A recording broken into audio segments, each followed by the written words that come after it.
আসসালামু আলাইকুম। শুরুতেই বলে রাখি, এটা কোনো ফুড ব্লগ নয়। বন্ধুরা মিলে খেলতে আসছিলাম পুরান ঢাকার ঢাকেশ্বরী মন্দিরের পাশে ক্রিকেট টুর্নামেন্ট। আমরা অলরেডি ফাইনালে পৌঁছে গেছি। ফাইনাল খেলা শুরু হতে হতে রাত 1টা বাজবে। তাই ভাবলাম এই ফাঁকে আমরা নাজিরা বাজার যেয়ে বিখ্যাত হানিফ বিরিয়ানি খেয়ে আসি। যেটা সামনে আমার কাকা বসে আছে, হাই হাই হাই, পিছনে আমি এবং বন্ধু হাই সুব্রত ওরফে পিতবুল।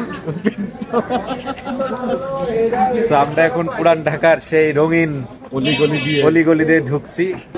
পুরান ঢাকা একটা কি বলছে অলিগলির একটা জীবন্ত একদম একদম নগরী। Oh my God, এখানকার জীবনই অন্যরকম। হানিফ বিরিয়ানিতে যেয়ে দেখি ভয়াবহ অবস্থা। ভেতরে অনেক মানুষের ভিড়, তার উপরে আবার বাইরেও এক গাদা মানুষ খাবারের টোকেন নিয়ে দাঁড়িয়ে আছে, কিন্তু এখনো খাবারই আসেনি। বুঝে গেলাম যে এখানে দেরি হবে, তাই কুইক নিজেদেরকে ইউটার্ন করে ঘুরিয়ে নিয়ে গেলাম হাজির বিরিয়ানির দিকে।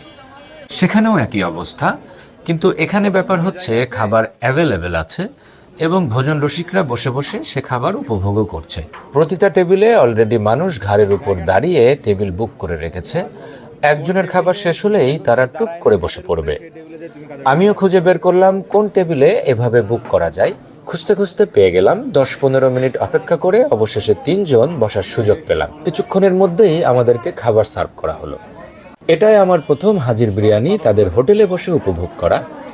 খাবারের প্লেট সামনে আসতেই জানটা জুড়ায়ে গেল।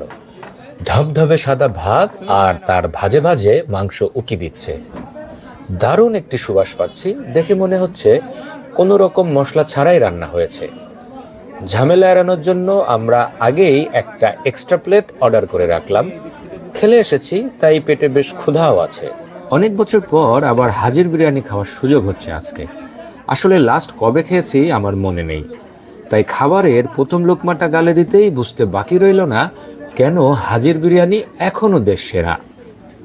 যদিও ব্যাঙের ছাতার মতো সারা দেশ জুড়ে এদের নামে ভুয়া শাখা খুলে বসে আছে হাজার হাজার ব্যবসায়ী, আদতে এদের কোনো শাখা নেই, নেই এই স্বাদের কোনো প্রতিদ্বন্দ্বীও।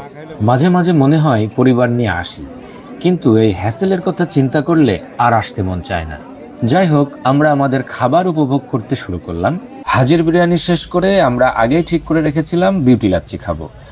এটিও পুরান ঢাকার ঐতিহ্যবাহী একটি পানীয়। কয়েক পুরুষ ধরে তারা এই ব্যবসা করে আসছে এবং স্বাদ ও মান একই রকম রয়েছে, তাই তো তারা এখনো অপ্রতিদ্বন্দ্বী। বিউটি লাচ্ছির সুমিষ্ট স্বাদ আস্বাদন করতে করতে আজকের মতো বিদায় নিচ্ছি। দেখা হবে অন্য কোনো জায়গায় নতুন কোনো ঘটনায়। আল্লাহ হাফেজ।